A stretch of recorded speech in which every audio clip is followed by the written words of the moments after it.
Здравейте, скъпи приятели! Днес ще си говорим за нещо много важно. Аз съм Сачо и добре дошли в моя канал. Надявам се вече да сте се абонирали. Ще си говорим за вредни храни и не просто за това, че са вредни, а за това какъв е техният антидот. Т.е.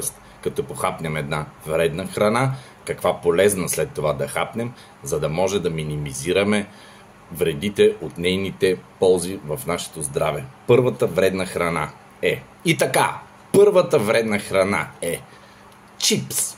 Всички обичаме да похапваме чипс, особено по време на партита, но ако го похапваме прекалено дълго време, чипса се задръства в нашето дебело черво. Получава се задръстване подобно на това, което се получава, когато пътуваме в Гърция.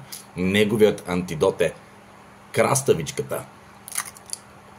Нейно величество корнишона отмива дебелото черво и то отново е готово за следващата доза чипс.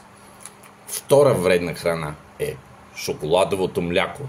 В тази втора вредна храна в нашата класация има прекалено много захар, който се полепва по рефлукса, след това затруднява преглъщането. И за да не затрудня моето преглъщане, приятели, взимам екстремни мерки. Негово величество яйцето. Не ми се занимава да го варя.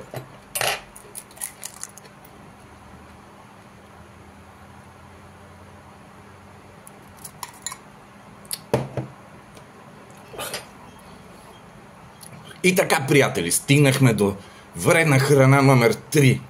Вредна храна номер 3 е круасана. Негово величество круасана се появи на бял свят през 95-6 година, в тези смътни времена, и си спомням, че просто се бяхме вманиачили по него тогава, без изобщо да си даваме сметка колко е вреден, скъпи приятели. Но скоро учени откриха, че неговият антидот е сок от бъз. Прилича на кръв, но не е еликсира на боговете,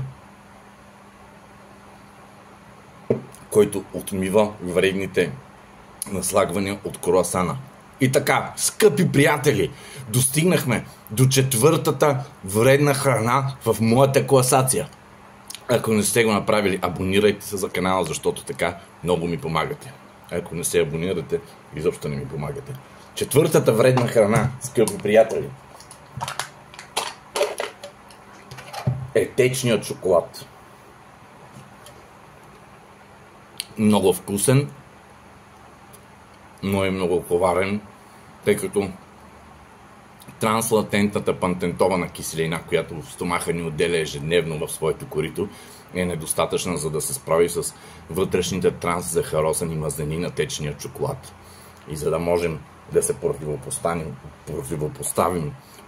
на негово величество течния шоколад, хубаво разтъчено масло. Издържа много в шкафа, няма нужда от хладилник, няма нужда от кой знае каква грижа, просто е хубаво да се държи затворено. Подобно на меда, издържа много дълго. Така че разтъченото масло е антидот на течния шоколад. Бъдете здрави! Надявам се класацията да ви е била полезна. Прегръдки, благодаря ви, че бяхме заедно. До скоро!